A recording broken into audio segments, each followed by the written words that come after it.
Hey, what's going on everyone? Greg here, and today is one of those days where I get to make a video about a product I didn't think I would be making a video about in 2019. That is the update to the iPad mini. I guess we can call it the iPad mini 5.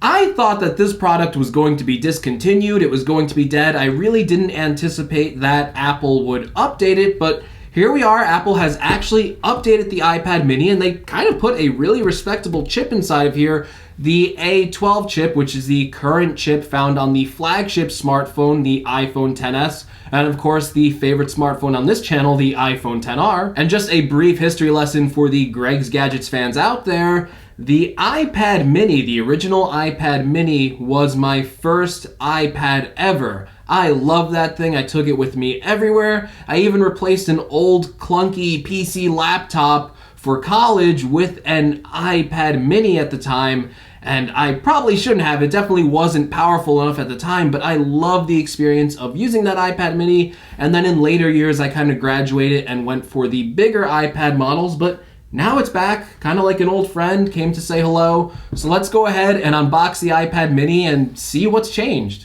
So here we have the iPad mini box. You can see that the front of the box is kind of showing a side profile view. You can flip it over and see that we have the 64 gigabyte version of the iPad mini. So as we open the box for the iPad mini, we are greeted, of course, with the iPad mini. We also have a lightning cable and a 12-watt power brick in the box. So this iPad mini doesn't come with USB-C like the 2018 iPad Pros do. All right, now let me just power up the device and set it up. All right, I'm back after powering up the device and spending a little bit of time playing around with it. And I gotta say, the first impressions of using the iPad mini in 2019, complete with an updated A12 processor, has been a pretty pleasant experience so far. And it's so strange to come from an 11-inch iPad Pro and then go all the way back down to a 7.9-inch form factor.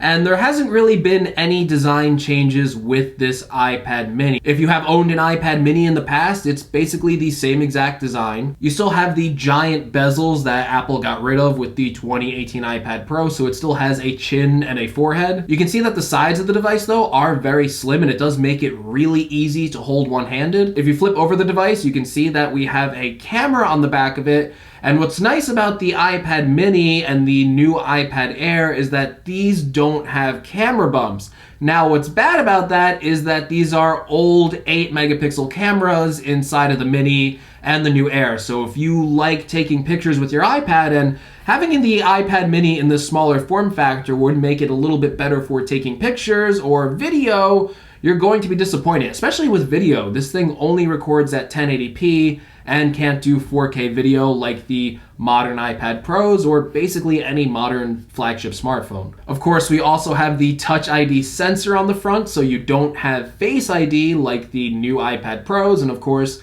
the new iPhones. And after using an iPhone and an iPad together that both have Face ID, going back to something with Touch ID does take a little bit of adjusting. When I first opened my iPad mini and I had, the Touch ID set up, I went to go unlock the device and I was just staring at my iPad mini going, why isn't it unlocking? And then I had to realize, oh yes, this has the Touch ID sensor, so I had to put my thumb down there. Again, not the biggest problem in the world, but when you're used to something working another way, it can annoy you. So if you look at the bottom of the iPad mini, you'll notice that we have 2 speaker grills here and a lightning port. And if you look on the top, you'll notice that we have a sleep-wake button, and also the headphone jack is still here. So Apple is not getting rid of the headphone jacks on the older designed iPads. So let's talk about some of the differences with this new 2019 iPad mini, because there are a few, even though it does look the same. So one of the cool things about the iPad mini is that it does have the P3 wide color support for the display, so you do get the wide colors in that display. It's also a laminated display like the old mini. You'll also notice that this 2019 iPad mini does not have a ProMotion display,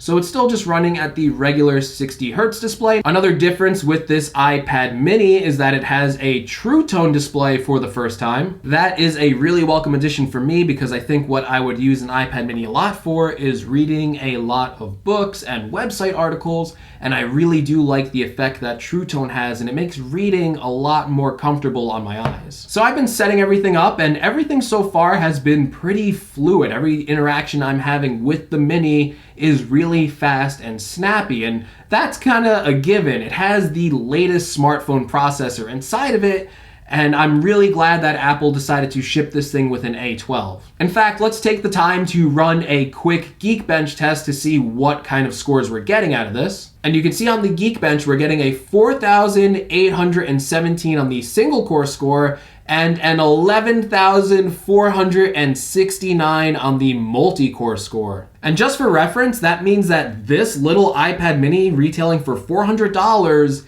is more powerful than a 2018 MacBook Air, which retails for $1,200. You'll also notice on the Geekbench that this iPad mini comes equipped with 3 gigabytes of RAM. So one of the things I'm noticing about using this iPad mini and what I really appreciate about it is that this has a 7.9-inch Retina display. The last time I used an iPad mini was the first generation, which only had a 163 pixel per inch screen, which isn't a Retina class display. And this iPad mini has the highest pixels per inch out of any iPad, even including the iPad Pros. It has a 326 pixel per inch screen, and I gotta say, everything on this device looks incredibly sharp, and the colors with that P3 display do look really, really nice. However, this brings me to a downside of using this iPad mini, and I noticed it right away when I started watching that video or when I'm playing music, and that is the speakers on this device. So if you're used to the newer styles of iPad Pros, they have 4 speakers, 2 on the bottom and 2 on the top,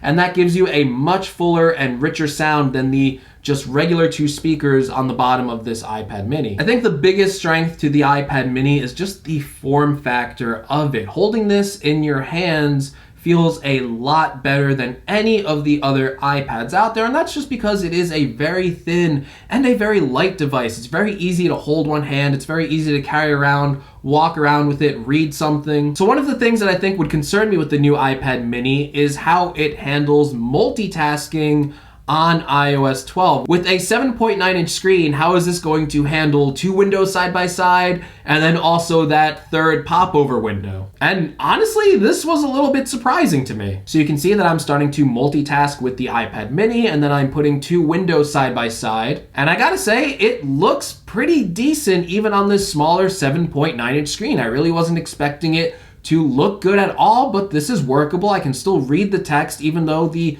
windows are much smaller than what I'm used to on my 11-inch iPad Pro. And even when I pop over the third window, I can still read everything inside of it, and it's not too small for me. So this is a pleasant surprise. I'm still able to enjoy the multitasking experience on a smaller screen. Now, the biggest change to this iPad mini is probably the inclusion of the Apple Pencil. So this is the first iPad mini to support the Apple Pencil. Now, it is the first generation Apple Pencil, so if you're looking forward to that fancy new magnetic iPad Pro Apple Pencil that you can kind of attach to the side, not have to worry about it charges, yeah, you're not getting that with the iPad mini. You're getting the first generation, which you still do have to plug into the lightning port. So, you know, you can just kind of have an iPad mini like protesting sign. You can hold up your Apple Pencil, you know, go rage against the man. So I'm going to write hello world like Tim Cook. I don't obviously have the same exact master penmanship that Tim Cook had when he announced the iPad mini. And yeah, the Apple Pencil works on an iPad mini, and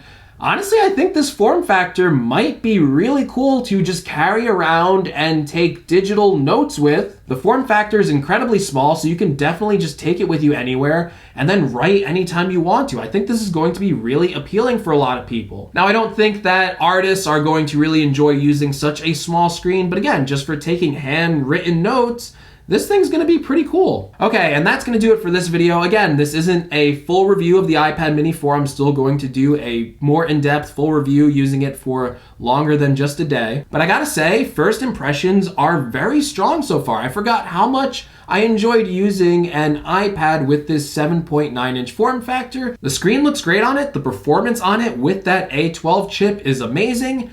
And using an Apple Pencil on a smaller screen to kind of write notes with is a pretty enjoyable experience. All right, everyone, but enough about what I think. Let me know what you think in the comments below. Are you excited for the iPad mini? Do you plan on picking one up? What do you want me to cover in the full review? As always, if you guys want to support the channel in any way, make sure you check out the links in the description. I'll have a link to the Greg's Gadgets merch store, as well as an affiliate link to the iPad mini if you want to purchase it and help the channel out. And as always, I will see you all in the next video. Take care, everyone.